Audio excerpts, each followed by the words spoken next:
बिस्मिल्लाहिर्रहमानिर्रहीम। अस्सलाम वालेकुम स्टूडेंट्स। आईसीटी की क्लास में आज हम डाटा रिप्रेजेंटेशन के बारे में देखेंगे। डाटा रिप्रेजेंटेशन मीन हमारे कंप्यूटर के अंदर इंटरनली डाटा किस तरह से रिप्रेजेंट हो रहा होता है। और ये चीज़ हम पहले भी जानते हैं कि हमारे कंप्यूटर के अंदर डाटा हमें फिज़िकली जैसे नज़र आ रहा होता है वैसा उस तरह से हमारे कंप्यूटर के अंदर नहीं होता। इंटरनली हमारे कंप्यूटर के अंदर डाटा किस फॉर्म में होगा, हमेशा डिजिटल फॉर्म में। हमारे पास कुछ बाइनरी डिजिट्स होते हैं जो डिफरेंट किस्म के सिग्नल्स जनरेट करते हैं। यानी हमारे पास कंप्यूटर के अंदर जितनी भी वर्किंग हो रही होती है वो इलेक्ट्रिकल पल्सेस की फॉर्म में हो रही होती है। कभी इलेक्ट्रिकल पल्स जनरेट होगी, कभी नहीं होगी। जहाँ पे इलेक्ट्रिकल पल्स जनरेट होगी वहाँ पे हमारे पास 1, और जहाँ पे हमारे पास इलेक्ट्रिकल पल्स जनरेट नहीं होगी वहाँ पे 0 रिप्रेजेंट होता है। यानी हमारा कंप्यूटर जो बाइनरी फॉर्म में वर्क करता है उसमें सिर्फ बाइनरी का मतलब ही यही है कि 2 स्टेट्स, बाइनरी मीन 2। अब 2 स्टेट्स कौन सी हैं हमारे पास? वो 2 स्टेट्स होंगी 0 और 1। हमेशा जब भी आपसे इस तरह से पूछा जाता है ना, फॉर एग्जांपल आपसे पूछा जाता है डेसिमल में कितनी स्टेट्स होंगे, तो आप लेंगे डेसिमल मीन 10 होता है तो 0 से 9। आपसे कहा जाता है ऑक्टल में कितनी स्टेट्स होंगी, ऑक्टल मीन 8, तो उसमें 0 से 7 इंक्लूड होगा। यदि जो सिस्टम होगा उसमें वही वैल्यू नहीं होगी, 0 से लेके 1 लेस वैल्यू होगी। यानी 8 है तो 8 नंबर सिस्टम में 8 इंक्लूड नहीं होगा, 7 तक इंक्लूड होगा। डेसिमल है 10 तो 10 इंक्लूड नहीं होगा, 9 तक होगा। बाइनरी है, बाइनरी मीन 2 तो 2 इंक्लूड नहीं होगा। 0 और 1 2 स्टेट्स होंगी। 0 जहाँ पे हमारे पास इलेक्ट्रिक पल्स जनरेट नहीं हो रही, एब्सेंस ऑफ इलेक्ट्रिक पल्स, और 1 जहाँ पे इलेक्ट्रिक पल्स जनरेट हो रही है। यानी अगर हमारे पास डाटा पड़ा है 0010 की फॉर्म में, 0 पहला हमारे पास 0 था, पल्स जनरेट नहीं हुई, फिर 0 पल्स जनरेट नहीं हुई, फिर 1 तो पल्स जनरेट होगी, फिर 0 तो पल्स जनरेट नहीं होगी। अब जब हमारे पास इंटरनली पल्सेस जनरेट हो रही हैं और नहीं हो रही, इसमें हमारा प्रोसेसर अंडरस्टैंड कर लेता है कि एक्चुअल डाटा है क्या। वो देखता है पल्स जनरेट होगी तो वो उसे 1 कंसिडर करेगा, नहीं होगी तो वो उसे 0 कंसिडर करेगा, और इस तरह से वो उन्हें एक्सेस करता हुआ फाइंड आउट करेगा कि एक्चुअल वैल्यू है क्या। ठीक है, बिट्स हमारे पास होती हैं, ये जो हम कह रहे हैं 0 होगी 1 होगी, ये बेसिकली क्या है, ये बिट्स हैं। और बिट्स हमारे पास क्या है? बिट्स बेसिकली बाइनरी डिजिट्स हैं। बाइनरी डिजिट्स क्या होते हैं? ये शॉर्ट फॉर्म होती है, बाइनरी डिजिट्स की शॉर्ट फॉर्म है बिट्स। यहाँ से BI और यहाँ से T लेके बिट यहाँ पे इसे दिया जाता है नाम। सबसे स्मॉलेस्ट यूनिट जो हमारे पास डाटा स्टोरिंग की है वो बिट है, जिसमें सिर्फ एक ही वैल्यू स्टोर हो सकती है। वो वैल्यू या तो 0 वैल्यू होगी या वो वैल्यू 1 वैल्यू होगी। कलेक्शन ऑफ 8 बिट से हमारे पास एक बाइट बनता है, कलेक्शन ऑफ 4 बिट से हमारे पास निबल बनता है, और इसी तरह से हमारे पास डिफरेंट कम्बिनेशन से डिफरेंट यूनिट्स जनरेट होती हैं। तो बेसिकली हमारे इंटरनली कंप्यूटर के अंदर डाटा किस फॉर्म में स्टोर हो रहा है? बाइनरी फॉर्म में।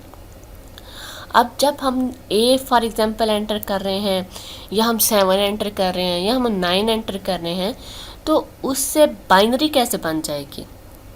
ये चीज़, ये क्वेश्चन माइंड में आता है ना कि हम तो देखें कीबोर्ड होता है, उस कीबोर्ड को यूज़ करते हुए हम अल्फ़ाबेट्स लिख रहे होते हैं, सिंबल्स लिख रहे होते हैं, डिजिट्स लिख रहे होते हैं, और इंटरनली कंप्यूटर के अंदर तो बिट्स जाती हैं।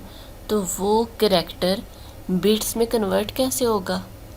इसके लिए हम यूज़ करते हैं coding schemes. Different coding schemes बनाई गई हैं जिनका काम क्या है कि वो हमारा डाटा लेके उसकी बाइनरी बना के कंप्यूटर के अंदर उस बाइनरी को भेजती हैं। तो ये डिफरेंट किस्म की कोडिंग स्कीम्स हैं। और जैसे मैंने आपको बताया कि यहाँ से हम कोई भी डाटा एंटर करेंगे। फॉर एग्जांपल मैंने एंटर किया है ए, तो ए क्या है, एक करैक्टर है। वो एक करैक्टर जब मेरे सिस्टम के अंदर इंटरनली मूव करेगा तो उसे पहले किस में कन्वर्ट होना पड़ेगा, बाइनरी में।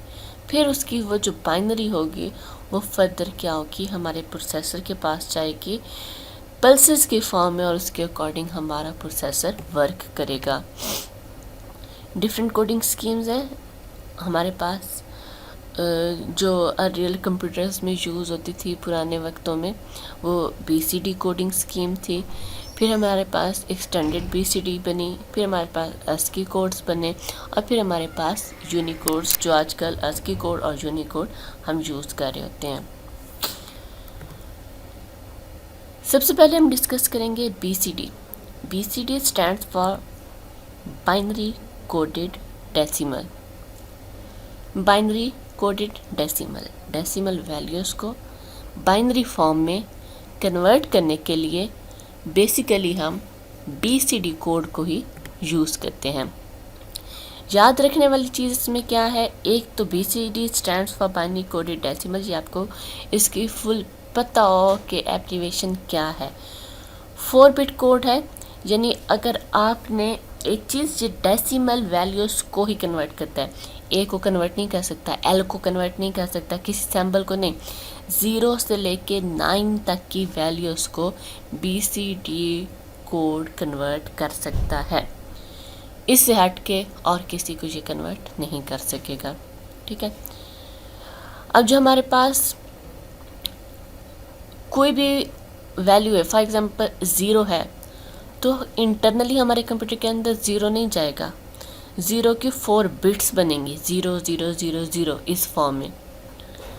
हम कहते हैं कि हमने एंटर करना है 2, तो 2 नहीं जाएगा, 0 0 1 0 जाएगा। अब ये वैल्यूज़ कैसे आई, किस तरह से बनी, कैसे वर्किंग हो रही है, ये हम आने वाली स्लाइड्स में देखेंगे। अच्छा, अब यहाँ पे 4 बिट कोड होगा, डेसिमल वैल्यूज़ को कन्वर्ट करने के लिए यूज़ होगा, और ये BCD कोड बेसिकली हम अर्लियर कंप्यूटर्स में यूज़ करते थे, क्योंकि तब हमारे पास ज़्यादा वैल्यूज़ होती नहीं थी, तब टेक्स्ट की वर्किंग होती नहीं थी जैसे आजकल नॉर्मल हमारे कैलकुलेटर्स यूज़ होते हैं। इसी तरह से हमारे पास चंद डिजिट्स होते थे जिनके ऊपर हमने वर्किंग करनी होती थी, तो वहाँ पे हमें एक ऐसा कोड जिसमें बहुत से करैक्टर्स हम रिप्रेजेंट कर सकें उसकी ज़रूरत थी ही नहीं हमें, क्योंकि इतनी वर्किंग ही नहीं थी, इतने हमारे पास नंबर ऑफ़ करैक्टर्स ही नहीं थे जिसको हमने रिप्रेजेंट करना है। हमने 2-10 वैल्यूज़ को रिप्रेजेंट करना होता था, तो वहाँ पे हमने BCD कोड को यूज़ किया। अर्लियर कंप्यूटर्स में हम क्या कहते थे, BCD कोड्स को यूज़ करते थे, लेकिन फिर जैसे जैसे हमारे पास डिमांड्स आती गई, जैसे जैसे हमारी वर्किंग एक्सपेंड होती गई, जैसे जैसे हमने उसके अंदर वेरिएशंस लाना शुरू की, जैसे जैसे हमने अपने एक कंप्यूटर को ना सिर्फ कंप्यूटर भर के उसके अंदर हमने टेक्स्ट को भी एंटर करना शुरू किया, इमेजेस को भी एंटर करना शुरू किया, तो फिर BCD कोड हमारे पास ज़ाहिर बात है इनफ नहीं रहा, तो फिर हम वहाँ से निकल के एक्सटेंडेड BCD की तरफ चले गए।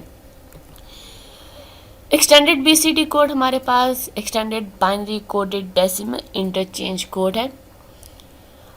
ये हमारे पास 8 बिट कोड है, यानी इसमें एक एक वैल्यू, एक एक करैक्टर कितने बिट्स में रिप्रेजेंट होता है, 8 बिट्स में। हर एक करैक्टर 8 बिट्स में रिप्रेजेंट होगा। अगर A एंटर करेंगे तो A की जगह पे 8 बिट्स, और बिट्स में क्या होंगे, 0 और 1 का कम्बिनेशन होगा, वो मूव करके जाएगा। अगर कीबोर्ड से कोई आप सिंबल एंटर करते हैं, आप कोई डिजिट एंटर करते हैं, तो वो बेसिकली इंटरनली हमारे पास कितनी बिट्स में बन के मूव करता है, 8 बिट्स में। अब जहाँ पे हमारे पास बात आती है 8 बिट्स की, तो 8 बिट्स का मतलब क्या है कि वो कितने कम्बिनेशंस, कितने मैक्सिमम कम्बिनेशंस वो एंटर कर सकता है। तो हमारे पास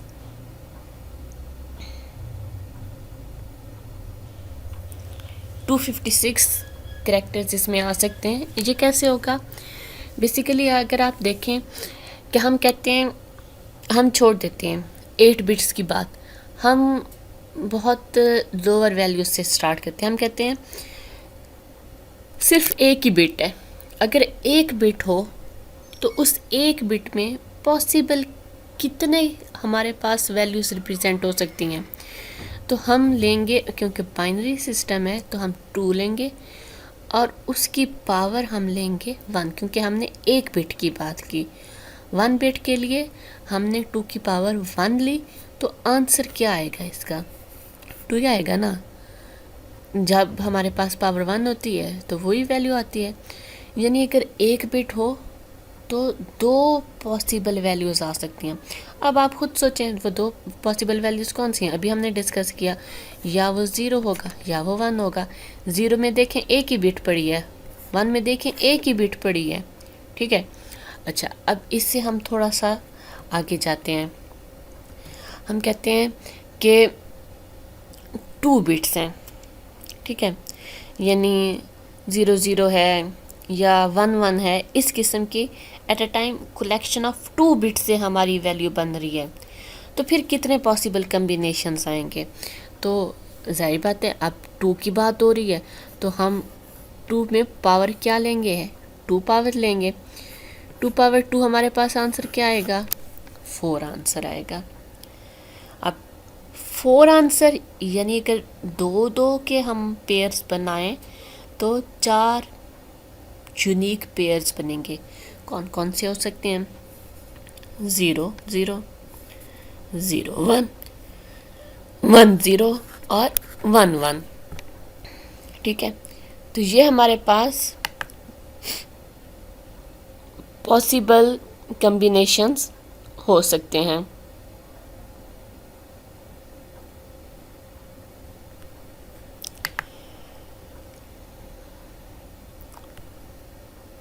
वन वन, इसके अलावा कोई और पॉसिबल कम्बिनेशन नहीं हो सकता जिसमें 0 और 1 ही हो और 2 बिट्स हो।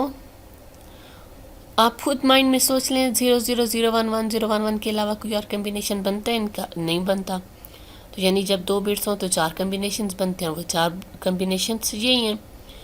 तो इस तरह से जब आपसे किसी भी वैल्यू का पूछा जाएगा तो आप 2 पे उसकी पावर लेके फाइंड आउट कर सकती हैं कि वो कितने कैरेक्टर्स को रिप्रेजेंट कर सकते हैं। यहाँ पे 8 बिट्स की बात हुई, तो हम 2 पावर 8 अगर लें तो आंसर 256 आता है, ठीक है। तो ये वजह है कि अगर 8 बिट कोड हो तो वो क्या कर सकता है? 256 कम्बिनेशंस को, 256 कैरेक्टर्स को रिप्रेजेंट कर सकता है, ठीक है। इसके बाद आस्की कोड आता है। ASCII code stands for American standard code for information interchange. ये आपने प्रॉपरली याद रखने हैं। ये 1968 में आंसी एक ऑर्गेनाइजेशन, अमेरिकन ऑर्गेनाइजेशन, जिसने इसे पब्लिश किया था 1968 में। मोस्टली आज तक के जितने पर्सनल कंप्यूटर्स यूज़ होते हैं उनमें बेसिकली आस्की कोड ही यूज़ होता है। आप कीबोर्ड से जब भी कोई की प्रेस करते हैं उसकी आस्की वैल्यू हमारे कंप्यूटर में इंटरनली मूव करती है। BCD अब ज़्यादा यूज़ नहीं होता, एक्सटेंडेड BCD ज़्यादा यूज़ नहीं होता। आस्की कोड आजकल हमारे पर्सनल कंप्यूटर्स में मोस्टली यूज़ होता है। जो एक्सटेंडेड BCD है वो मेन फ्रेम कंप्यूटर्स में यूज़ होता है। जो हायर लेवल कंप्यूटर्स होते हैं, जो डिफरेंट नंबर ऑफ सिस्टम्स को आगे फैसिलिटेट कर रहे होते हैं, वहाँ पे हम एक्सटेंडेड BCD को यूज़ करते हैं। लेकिन होम यूज़र्स के लिए पर्सनल कंप्यूटर्स में, लैपटॉप्स वगैरह में जो मोस्टली यूज़ होता है वो आस्की कोड होता है। ये आस्की कोड 7 या 8 बिट का होता है। अब जैसे मैंने आपको भी बताया कि जब भी किसी बिट की बात की जाएगी तो आप 2 पावर लेके देखेंगे। अगर आप 2 पावर 7 लें तो कितने कम्बिनेशन या कितने कैरेक्टर्स होंगे? 128 आंसर आता है। आप फाइंड आउट कर सकते हैं, 2 पावर 7 कैलकुलेटर से लेके देख सकते हैं। और 8 बिट हो तो 256 कैरेक्टर्स आएंगे, ठीक है। अब हमारे पास पहले ASCII कोड 7 बिट का बनाया गया था, 128 कैरेक्टर्स उसमें रिप्रेजेंट होते थे, लेकिन फिर उसमें हमारे पास जैसे मैंने कहा ना कि वेरिएशंस आती गई, टेक्स्ट तो उसमें कवर हो गया। आप देखें कीबोर्ड पे मैक्सिमम कीज़ ही 101 होती हैं, यानी हर एक की को हमने एक एक ASCII वैल्यू दे दी। लेकिन फिर जब हमने अपने सिस्टम के अंदर पिक्चर्स इमेजेस वगैरह को लेके आए, तब उसके अंदर हमने ग्राफिक सैम्पल्स को भी कोई ना कोई वैल्यूज़ देनी थी। तो उन सैम्पल्स के लिए हमें फिर ASCII वैल्यू को एक्सटेंड करना पड़ा 8 बिट के लिए। और फिर जो नेक्स्ट इसमें 8 बिट में जब ये बना तो पहले 128 कैरेक्टर्स रिप्रेजेंट कर रहा था, अब 256, यानी 128 न्यू कैरेक्टर्स इसमें जुड़ गए और वो ग्राफिक सैम्पल्स को रिप्रेजेंट करने के लिए जोड़े गए। उसके बाद यूनिकोड, हम कह सकते हैं ये एक यूनिवर्सल कोड है। ये 16 बिट कोड होता है और ये 65536 कैरेक्टर्स को रिप्रेजेंट कर सकते हैं। अब ये नहीं सोचना कि हम ये वैल्यू कैसे याद रखेंगे, सिंपल 2 पावर 16 लें, आपका यही आंसर आएगा। ठीक है, ASCII कोड को रिप्लेस करने के लिए बनाया गया। बहुत से सिस्टम्स में हम यूनिकोड यूज़ करते हैं, लेकिन मोस्टली आज भी ASCII कोड बहुत से सिस्टम्स में यूज़ भी होता है। यूनिकोड हमारे पास इसकी जो एक बेसिक खसूसियत है वो ये है कि ये तकरीबन तमाम लैंग्वेजेस को रिप्रेजेंट कर सकता है। अब देखें, ASCII कोड तो सिर्फ हमारे पास अल्फ़ाबेट्स को रिप्रेजेंट करने के लिए यूज़ हो रहा था, लेकिन हमारे पास डिफरेंट और भी लैंग्वेजेस हैं। हमारे पास उर्दू के भी हरूफ हैं, हमारे पास इसी तरह से अगर आप देख लें तो फ्रेंच के भी कोई ना कोई ऐसे करैक्टर्स होंगे, इसी तरह से हिंदी के होंगे। तो उन सब को रिप्रेजेंट करने के लिए एक यूनिवर्सल कोड यूनिकोड बनाया गया, जो क्या करता है, तमाम लैंग्वेजेस को रिप्रेजेंट कर सकता है। अगर मैं अपने कीबोर्ड से अलिफ एंटर करती हूँ तो उसका एक यूनिकोड जनरेट होगा और वो सिस्टम में जाएगा। ठीक है, अलिफ अगर ASCII कोड है तो रिप्रेजेंट नहीं हो सकता, लेकिन यूनिकोड तकरीबन तमाम लैंग्वेजेस को रिप्रेजेंट कर सकता है, तो वो इजीली उसके साथ वर्क कर सकता है। तो ये बेसिक 4 हमारे पास कैटेगरीज थी। BCD 4 बिट था, एक्सटेंडेड BCD 8 बिट था, ASCII कोड 7 to 8 बिट था और यूनिकोड 16 बिट था। इस स्लाइड में मैंने इनके कुछ आपको बता भी दिए कि किस तरह से ये कोड बनते हैं। अगर आप डेसिमल में BCD यूज़ करते हुए 0 एंटर करती हैं तो हमारे कंप्यूटर में क्या जाता है, 0000 जाता है। अगर 1 एंटर करती हैं तो 001 एंटर होता है, 2 की जगह पे 0010 एंटर होता है, 3 की जगह 0011 एंटर होता है। और ये किस तरह से होते हैं, फॉर एग्जांपल 4 का हमने देखना है कि 4 का 0100 कैसे आया। 4 लें और 2 के साथ इसका LCM ले लें।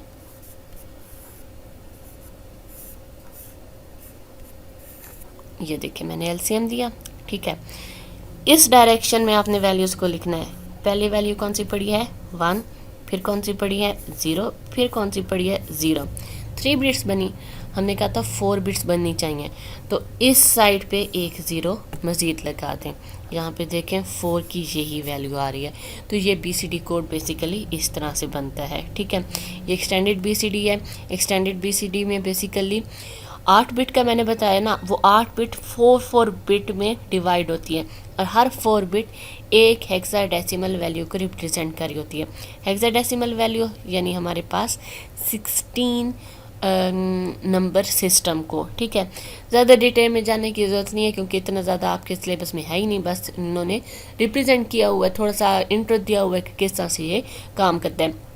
ये स्लाइड्स भी मैंने सिर्फ आपको बनाने के लिए इनके ये जो टेबल्स बने हुए हैं बता दिए हैं, ताकि आपको पता हो कि ये कैसे रिप्रेजेंट हो रहे होते हैं 0 और 1 की फॉर्म में। अदरवाइज़ आपको ये चीज़ें याद रखने की ज़रूरत नहीं है। और ये हमारे पास ASCII कोड का चार्ट है और ये भी हमें देख लें, इसमें आपके पास डिफरेंट करैक्टर्स हैं कि अगर D है तो वो D हमारे पास किस तरह से जाएगा, अगर हमारे पास G है तो ये इनकी ये डेसिमल वैल्यू है।